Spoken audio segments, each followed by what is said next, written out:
Hola, hola cinéfilos, ¿cómo están? Bienvenidos a Un Cafecito con, donde el día de hoy vamos a hablar de una película trascendental para el cine, sí de terror, pero para el cine en general de los años 50, dirigida por el gran actor, porque era actor principalmente, Charles Lofton, en 1955, La Noche del Cazador, o The Night of the Hunter. Esta película que nos cuenta, pues dentro de su retorcida trama, la historia de el reverendo Ben Harper, quien tras realizar un atraco en el que han muerto dos personas, Ben Harper, perdón, regresa a su casa y esconde el botín confiando el secreto a sus hijos. En la cárcel, antes de ser ejecutado, comparte celda con Harry Powell y en sus sueños habla del dinero. Tras ser puesto en libertad, el reverendo Powell, obsesionado por apoderarse del botín, va al pueblo de Harper, enamora a su viuda y se casa con ella, buscando este botín de $10,000 y persiguiendo a sus hijos, a los hijos de esta mujer para saber dónde están escondidos. Bedu, bienvenido de nuevo a Un Cafecito con. Vamos a hablar de una de las películas que yo creo que califica bien dentro del género de terror, aunque mezcla varios géneros. ¿Cómo te va con La Noche del Cazador? No, este es un peliculón, la verdad. Todos los aspectos funcionan. Lo que hablábamos de las cuatro partes importantes del cine, esta la tiene en su máxima expresión. La dirección, el guión, el montaje y la cinematografía, que es espectacular, fabulosa. Eh, para mí es un thriller, no lo considero tanto de terror. Em, Incluso hasta película de carretera, siendo un río el que los lleva, el que maneja toda la trama. Es una road movie de alguna manera, o sea, sí se va, vemos esta persecución, sobre todo la segunda parte, en la cual pues los niños huyendo, y perdón porque el programa quizás vaya a estar un poquito plagado de spoilers, eh, pero la forma en la que van huyendo los pequeños es una forma de road movie, ¿no? Y sin embargo, yo sí creo que se trata de una película como tal, anclada un poquito más al género de terror, pero tiene algo particular, y es que es una mezcla entre lo que es terror, lo que es noir, lo que sería fantasía, porque incluso tiene sus momentos de humor y hasta de musicalidad. Es una mezcla de géneros bastante experimental para su momento, que paga bien porque el resultado es magnífico, pero siempre algo que me llama la atención de ella es que puedes mezclar esta parte de cuento de hadas, porque pareciera ser un cuento de hadas, con esta forma de pesadilla, ¿no? Esta afán pesadillesco, obviamente, en el que se va convirtiendo. ¿Y por qué decimos que es un cuento de hadas? O lo digo porque incluso al inicio, no sé si te llama la atención, Bedu, que empieza con estas imágenes superpuestas donde ves de fondo el universo, las estrellas y forma, pues, no sé, algo lírico, con la narrativa de la voz en off, ¿no? Que le va contando a los niños esas frases bíblicas. ¿Qué te parece este inicio, Bedu? Es muy diciente con lo que va a pasar durante el metraje. Le dice a uno, efectivamente, que es una especie de cuento de hadas, de horror, de terror, con lo que sucede con ellos y con los personajes que van apareciendo, ¿no? Este tipo que es como el ogro que persigue a los niños, y también te encuentras con el hada que los protege. En fin, hay muchas cosas que sí tienen bastante de cuento de infantil, de horror, ¿no?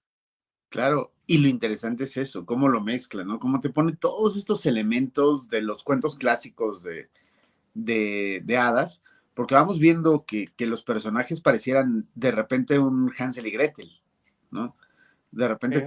cualquier cosa de los hermanos Grimm y al villano lo puedes ver, como dices, tanto como el ogro, como el lobo feroz, de repente cantando fuera de la casa mientras los va persiguiendo.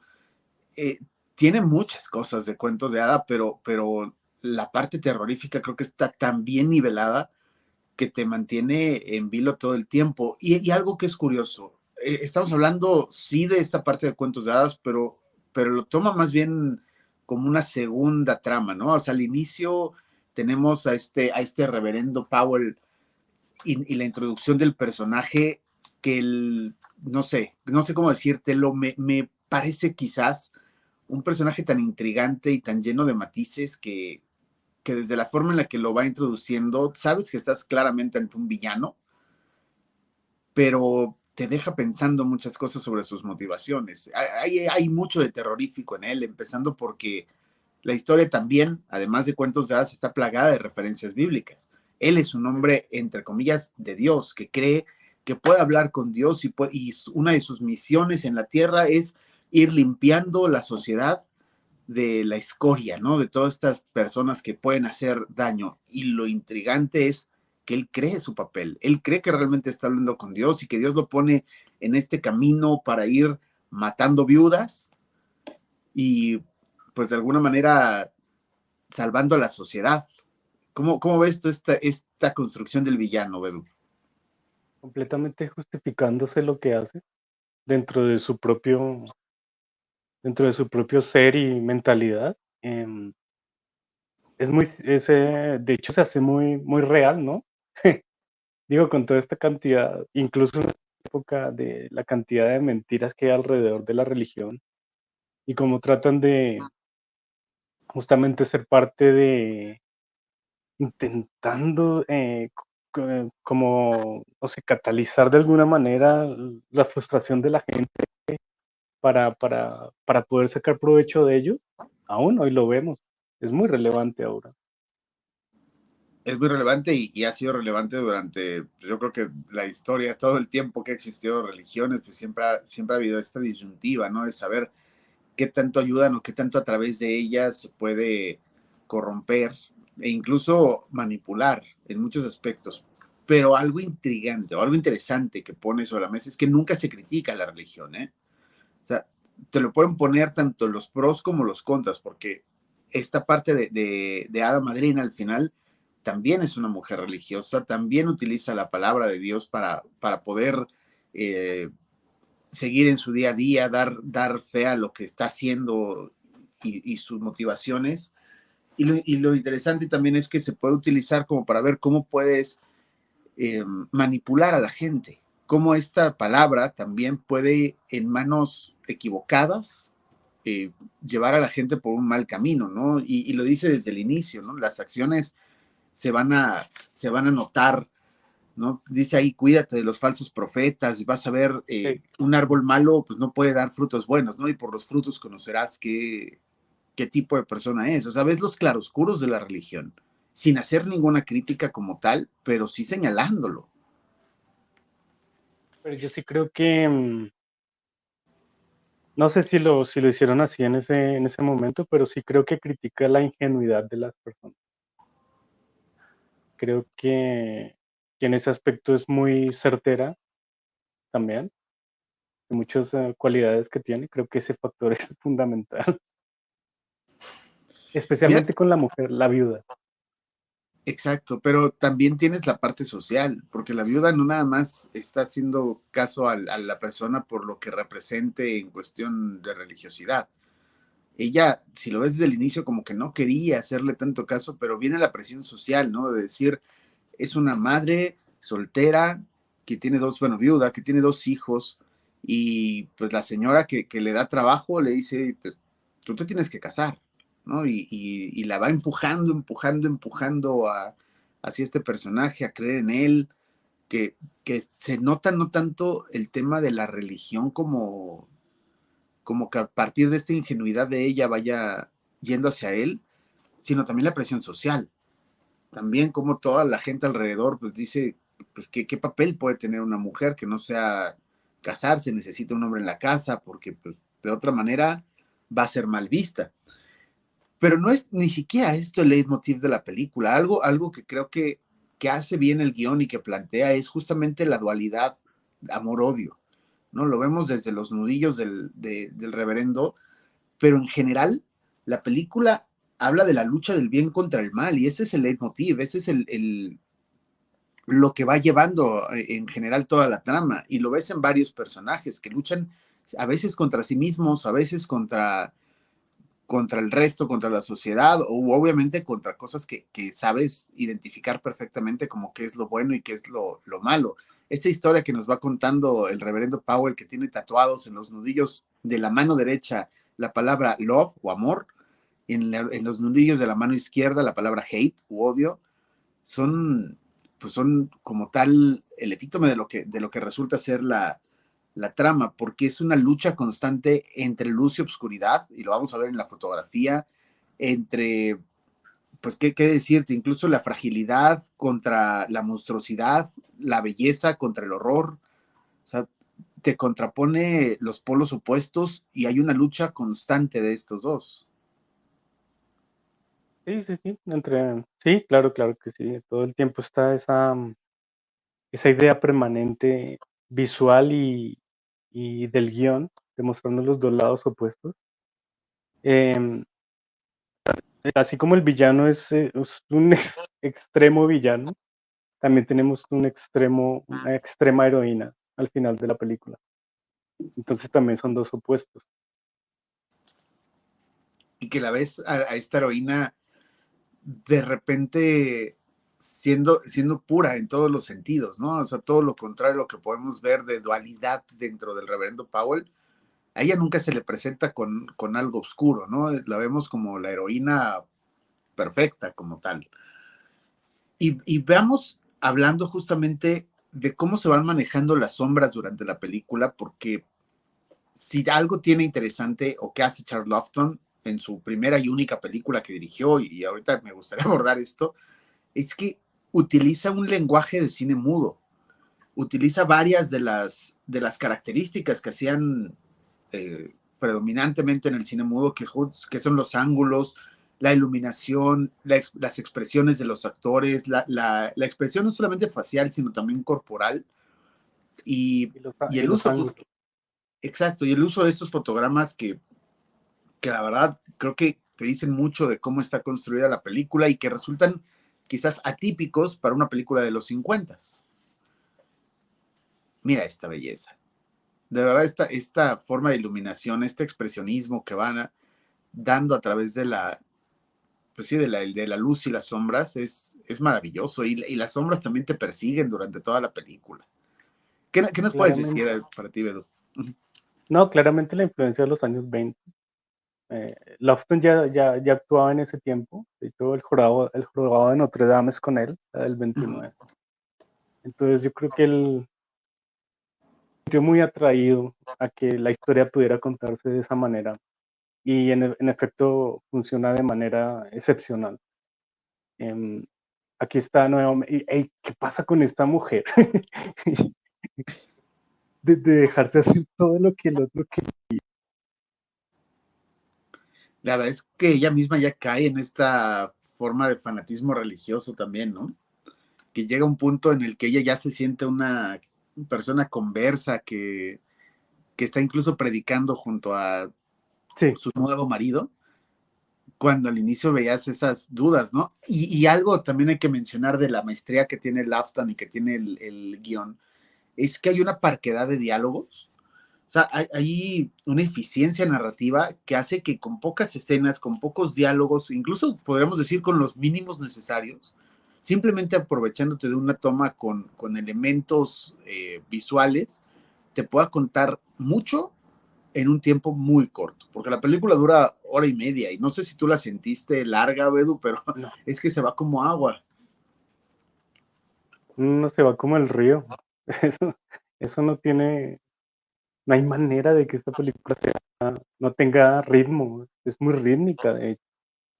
Y con respecto al personaje de esta mujer, que no sé si se acuerda la toma bajo el agua, que es brutal, no la quise poner para no spoilear, sino que la vean, una toma espectacular. Se siente como una extensión de él, ¿no? Tan lavado el cerebro lo tiene que se vuelve una extensión del tipo. Horroroso, también horroroso, digo. Es que, digo, cada toma, no sé qué tan apresurado haya sido realmente la grabación, porque si nos vamos a temas curiosos, realmente Lofton no tuvo mucho tiempo, ni tuvo tampoco mucho presupuesto para hacer esta película. Y lo curioso es que pareciera que cada toma está perfectamente cuidada, pensada. La escena que tú dices, que es la toma bajo el agua, es de una belleza, porque toda la película puedes decir eso, ¿no? Hay una belleza real, una estética impresionante en cada una de las tomas que podría bien pasar desapercibida. ¿Por qué? Porque sirve la narrativa, porque sirve Hay una, perfectamente en todo lo que es vas viendo, una pero belleza macabra. sí, sí, porque de nuevo, si estamos bien ante una fantasía, hay elementos verdaderamente fantásticos en ella, pero también está la parte oscura, ¿no? Esta parte, incluso que podríamos hablar de noir, aunque es un poquito difícil decir que este sea un noir, pero van varios elementos, la muerte, la culpa, la ambición, la crueldad, la pobreza, las persecuciones. Hay muchos elementos que hacen de esta una mezcolanza bien interesante de géneros, pero que sirven Y justamente la, para la narrativa y para cada escena que es de una lírica y una, pues incluso hasta poética. ¿O qué te y lo que parece? sigue a partir de aquí, después de estas escenas, es la vulnerabilidad de los niños. Yo creo que también es un factor clave que tiene la película, mostrarlos realmente como son, como que hay que protegerlos, como el mundo tiene maldad a su alrededor y como ellos lo perciben, ¿no? Sí, Cada uno ya en sus diferentes edades, porque uno es mayor que el otro, que la nena, y la niña no percibe esa maldad, mientras que el otro sí siente como cierta resistencia al tipo. justamente esto y lo vas viendo en el personaje de Rachel, el de Lillian Gish, que lo dice, ¿no? Que la labor es proteger a los pequeños, porque los pequeños son los más indefensos. Otra de las cosas que creo que también atina a hacer bien es a mezclarte elementos de la naturaleza para ejemplificar lo que está sucediendo, ¿no? Y por ejemplo, ahí me llega a la mente la escena donde tienes el búho, la lechuza, que está cazando un pequeño conejo Sí. y lo tienes Y en con esa el diálogo. misma, Uh-huh. sí, en esta misma toma que es en picado, aparece una araña. No sé si se dio cuenta. Cuando van en el Esa sí río. se nota superpuesta, pero, pero la cuestión es que ellos están en esa trampa. Sí, van a la intemperie, ¿no? Que eso es lo interesante, que te trata de ejemplificar cómo pues está la maldad siempre presente, pero es una forma naturalista de ponerlo y de contraponerlo contra los otros elementos tiernos, digamos, que hay dentro de la misma naturaleza. Y lo ves como dices con los niños, porque creo que ambos, tanto Pearl como John, hay mucha ingenuidad en su forma de actuar, pero eso es algo positivo. Y en el caso, por ejemplo, de la niña, oye, la acaban de tratar de casi de asesinar, pero ella perdona y se va a abrazar al Sí. reverendo Ujú. cuando está con él.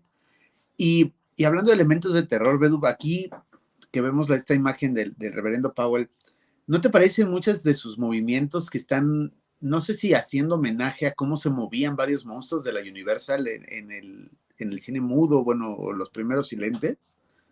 Sí, espectacular. Sí, claramente se nota, a leguas. Son Eh, referencias. Ajá. sí, sí, sí, las referencias son necesarias y también son un cúmulo de experiencias que el director tuvo y de lo que realmente le gusta en el cine, ¿no?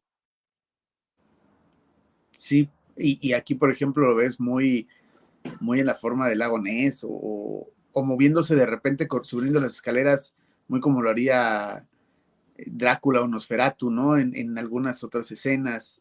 O sea, que incluso bajo un ojo más crítico pudiera parecer hasta caricaturesca la forma en la que se mueve, pero cuando entiendes las referencias, hace que sea totalmente disfrutable estas secuencias, ¿no? A mí en lo particular me parece que es correcto y se debe hacer que las cosas no sean al azar. Y me refiero a esto, es que y al niño que lo sabe manejar, pero porque el tío estaba con él, el tío le enseñaba las cosas. Entonces no son cosas gratuitas. No, escaparon porque el pelado tenía el conocimiento del río. Entonces eso me parece fantástico. Y en tan poquito tiempo, ¿no? En hora y media. Expone las cosas y nada está suelto. No, es a lo que me refiero yo con la eficiencia narrativa, porque desde tomas que parecieran no tener tanta tanto significado a un inicio, después lo adquiere, ¿no? Y te va dando, pues nunca ves, a pesar de que son dos niños luchando contra una persona adulta, nunca los ves como estos Mary Sue's, ¿no? Como estos niños que de repente todo les sale bien y que se ven ayudados por arte de magia, por cualquier otra cosa, porque a pesar de que es una fantasía, los elementos fantásticos no pasan de ser simplemente en la narrativa y no intervienen como tal en la trama, y eso creo que lo hace muy rica. Es una película muy rica, pero ve estas tomas, güey. O sea, las fotos que puedes tener Increíble. esta toma cenital es Eh, magnífica eh, y Y eso es lo que tiene el bajo presupuesto también. No necesariamente es malo en cierto aspecto, porque necesita que la imaginación se expanda de alguna manera. Y en esta película es excepcional lo que logran, ¿no? En ese aspecto, de tratar de, dentro de la lógica interna que maneja, pero también darle al espectador algo individual, algo único. pues a mí me dijeras que todo el presupuesto se fue en pagarle al fotógrafo y en la iluminación, creo que valdría toda la pena el presupuesto como tal y se vería, porque es Que eso, creo la que fotografía. debería ser parte fundamental en la proporción del presupuesto que se vaya para esos elementos en todas las películas. Claro, porque tenemos que entender el cine como eso, como un medio audiovisual donde te van contando la historia, no nada más a través de los diálogos, no nada más a través de las actuaciones, sino justamente a través del diseño estético que hay alrededor de, y esta película vaya que lo tiene, y la misma fotografía, los mismos escenarios, o escenografía, incluso la edición, va justamente juxtaponiendo la fantasía y las pesadillas, ¿no? En una misma toma puedes tener las dos, y esto lo hace muy, muy rico. ¿Y qué Pero decir? también, Ajá. también en ese camino que realizan los niños, también hay encuentros con voluntad, ¿no? A pesar de que la gente no tenga mucho, porque claramente esto fue después de la depresión, ¿no? Uh-huh. No, la gente no tenía mucho, pero les ofrecían algo, como le pasó a la señora, una papa. No tengo más, coman una papa porque la verdad es que no hay mucho más que ofrecerle. Y no los podía dejar porque tampoco los podía mantener. Entonces, son muchas cosas. Y creo que es parte justamente de lo que buscaba Lofton, ¿no? A través de esto, que si bien tienes actos de mucha villanía, de mucha monstruosidad, a la par te vas a encontrar con, con actos igualmente bellos, ¿no? Igualmente desinteresados, digamos, como dices, de la gente que les puede ir ayudando, dando una papa o acogiéndolos en su casa, regalándoles algo. Entonces, eso... Obviamente, Uh-huh. después sigue la persecución, ¿no? Ya ahí están en persecución. El otro, el asesino mató a alguien para robársele el caballo, para poderlo seguir a través del río. Y una de las tomas más espectaculares del cine. Qué cosa tan impresionante. Yo creo que si pensamos siempre en fotogramas que puedan resultar inolvidables, esta película tiene por lo menos 5 o 6 que bien Sí. podríamos enmarcar y poner en la sala de nuestro cuarto, como decíamos en algún momento, y esta es una de ellas. O sea, la forma que tiene de iluminar la escena es impecable. Y algo por ejemplo, que llama la atención es que nunca se fueron a locaciones, no pudieron, a pesar de que Lofton quería irse a locaciones a filmar la película, sino que por el mismo presupuesto se tuvieron que hacer todo en estudios. Entonces, eso Y yo con creo que respecto, también, sí, con respecto al eso ayudó. presupuesto, esta escena no la podrían hacer con tomas hacia el fondo ni nada de eso. La cuestión es que es un enano encima de un pony Ah, bien, qué interesante. para resolver la situación de la profundidad de campo. Qué interesante, fíjate, las técnicas que se pueden llegar a utilizar para poder lograr este tipo de tomas. Y algo, por ejemplo, que es inquietante dentro de la historia de esta película es pensar que es la única que filmó Charles Lofton como director. O sea, él es bien reconocido como actor. Yo creo que es de los grandes actores que ha habido en la historia del cine. pero lo interesante es que como director solamente hizo esta porque el recibimiento que tuvo en su momento fue fatal. La crítica la denostó, la taquilla le fue mal con el público y no es sino hasta años después que se empieza a revalorizar, ¿no? Y que ya tenemos, por ejemplo, a través de directores como William Friedkin, que la homenajea muchas veces, incluso en El Exorcista, él menciona que homenajea esta película. Martin Scorsese, que incluso ayuda a que se pueda renovar como tal la película, a que se pueda darle difusión y que también la referencia en Cabo de Miedo. Directores como Spike Lee, que han dicho que esta es de las que más le han impactado y que también en personajes como los de Do the Right Thing, pues puede también homenajearlo. Hasta directores como Guillermo del Toro, que la nombran entre sus películas favoritas, o bueno, los hermanos Coen, que también la han referenciado a esta en muchas de sus otras películas, pues vemos el impacto que puede tener, pero que en su momento no lo tuvo. No sé, ver tú si hayas leído alguna crítica de la época o visto cómo le fue en su momento. No, en realidad, no leí nada, pero sí sabía que le había ido re mal y que fue la razón por la cual él dejó la dirección. Eh, Tal vez ese riesgo que tomó se le devolvió en términos del momento, pero cuando se proyecta hacia futuro, pues tiene toda la relevancia que tiene ahorita, ¿no? Las cosas a veces en su momento no tienen el éxito que se prevé, pero el futuro se lo da. Sí, el futuro y la proyección que puede tener, pues es la que nos dan esta cosa que perdure hasta estos días y que permanezca en la mente del espectador, no nada más solamente por la profundidad de la trama y lo interesante que tiene de tratarla, sino también por el mismo casting, que creo que son aciertos muy pertinentes. O sea, lo que hace Robert Mitchum es magnífico. O sea, esta forma de tener este personaje como un psicópata, pero a la vez carismático, pero a la vez te puede hablar en un tono de voz muy convincente o cantar en un tono barítono que hace que pareciera incluso como canto de sirena, ¿no? De esos envolventes y que te van, bueno, sí, que te van enrollando en él y haciendo que voltees a verlo. Creo que es de las actuaciones más inspiradas que puedo haber tenido, uno de los grandes, magníficos actores que ha habido también. Pero también, por ejemplo, hacer el casting de Lillian Gill, hablando de lo que es el tema del cine silente, pues ella es una de las grandes estrellas del cine mudo y de aquí aparece, pues obviamente ya entrados los años o pasados muchos años, dándole de nuevo una cierta notoriedad, ¿no? Y haciendo eco justamente a la forma de hacer esta película que va muy enclavada en lo que es la forma del cine mudo.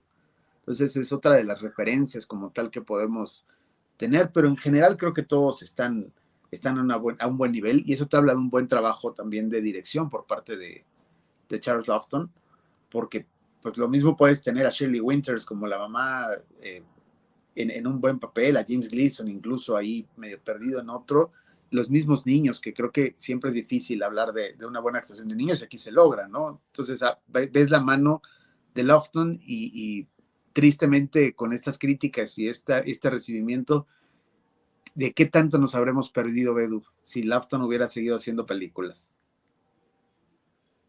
No, claramente de mucho. O sea, si esto fue solamente en un principio, se presume que hay mejora con el paso del tiempo, ¿no? En términos, en otros términos. No necesariamente, pero sí, se supone. Entonces sí, queda siempre la duda, ¿no? De este es el literal One Hit Wonder. Sí, sí, tristemente pues decimos porque no se le permitió hacer mucho más, tampoco tuvo una vida tan larga. Charles Lofton, tristemente, pues que habrá muerto cerca de 7 años después de haber hecho esta película, entonces pues, no se le permitió como tal haber hecho algo más, pero sí, nos da pie a pensar que lo que hubiese podido filmar, la verdad hubiera sido algo maravilloso, magnífico. Alfred Hitchcock dijo, nunca trabajes con animales, nunca trabajes con niños y nunca trabajes con Charles Love. Así es el cariño que le tenía. Es que tienen una historia bien particular cuando filmaban la película de Jamaica Inn. Este, no sé, no tuvieron una buena relación, pero pues bueno, queda también para la posteridad esa película de Hitchcock, ¿no? La de Jamaica Inn. No sé si si supongo que la has visto, ¿verdad? Creo que sí, hace muchísimo tiempo.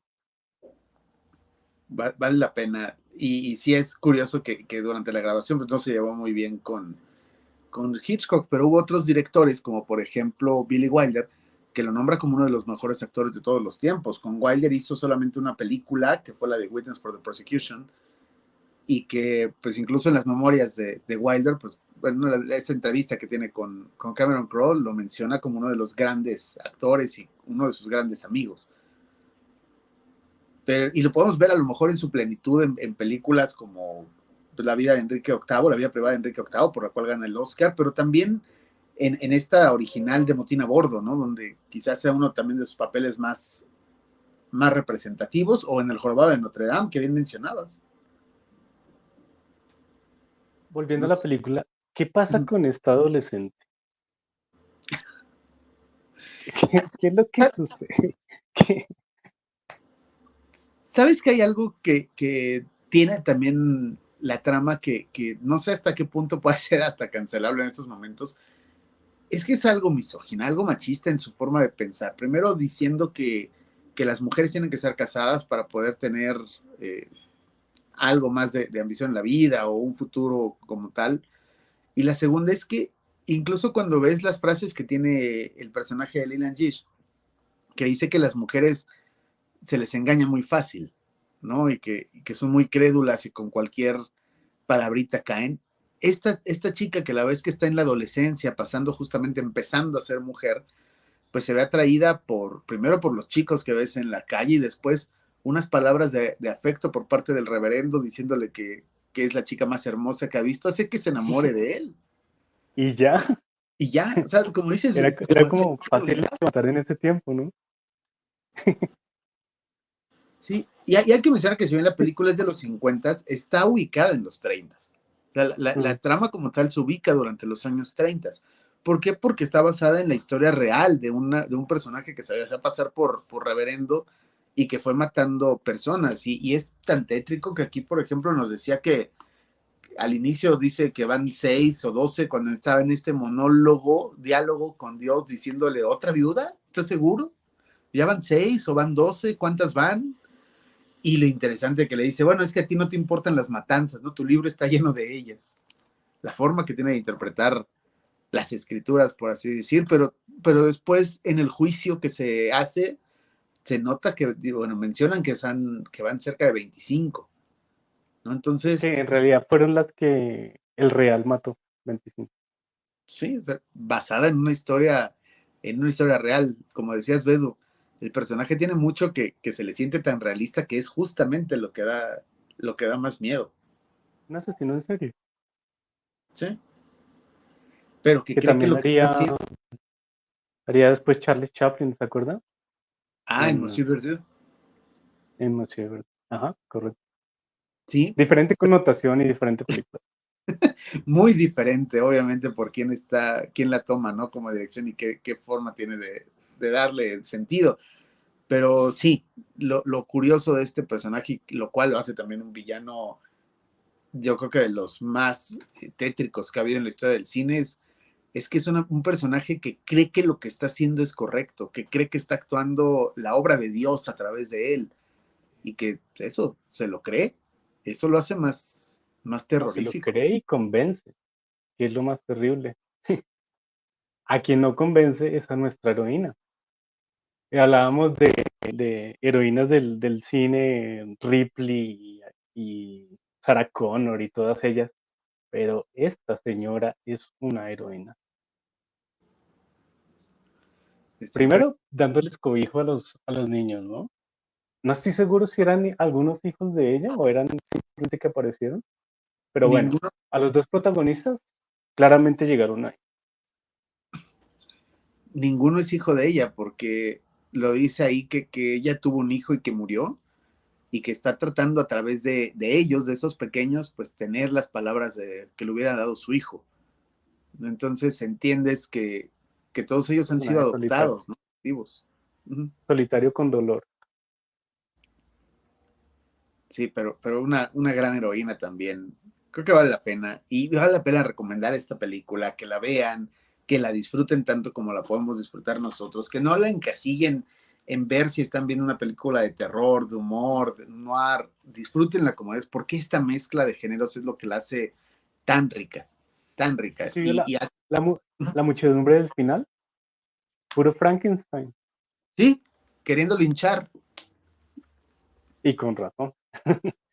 Pues sí, con razón, pero justamente ves, te digo, todas estas referencias al cine de monstruos de la Universal, a cada uno de ellos está referenciada, ¿no? Lo cual lo hace todavía más rica, porque independientemente de que sea una película rica per se, también estos guiños, estas referencias lo hacen más disfrutable, ¿no? Estar como que buscando, así como uno busca hablar, ahorita que hablamos de Hitchcock, busca la escena donde se hace el cameo y eso lo hace interesante, aquí también vale la pena ver cómo se va referenciando cada una de las películas de terror y eso lo hace más disfrutable todavía, pero por sí misma es una película muy disfrutable. Sí, es una sumatoria de cosas que hace una película espectacular, increíble de ver. Eh, especialmente, no digo que la primera vez, pero la primera vez sorprende muchísimo. Es un deleite la primera vez, es como probar algo que nunca has probado, algo muy particular. Definitivamente. Pues bueno, esperemos que les haya gustado, que sigan las recomendaciones que hacemos en este canal, que hayan visto esta película y que si no, puedan ir a verla. Está en plataformas, podemos decir abiertamente, está en Amazon Prime, sin costo para que la puedan disfrutar. Y que también que nos acompañen en los siguientes programas, que nos dejen en los comentarios qué es lo que les ha gustado de este film, qué otras películas les gustaría que habláramos, porque hay que decir que esta la estamos abordando porque fue una petición de uno de nuestros seguidores. Entonces, ustedes siéntanse libres también de ponernos aquí en los comentarios de qué película quieren que hablemos, pues para que en los siguientes programas podamos visitarlas. Por lo Una pronto, gran petición, de hecho. claro, así que les agradecemos también esta recomendación porque ha sido muy disfrutable. Y por lo pronto los invitamos a que en el próximo programa nos acompañen también para ver otra película de Charles Lofton, pero ahora como actor, justamente una de las que mencionábamos, que sería Witness for the Prosecution o Testigo de Cargo, para que en el próximo cafecito nos acompañen a platicar de ella.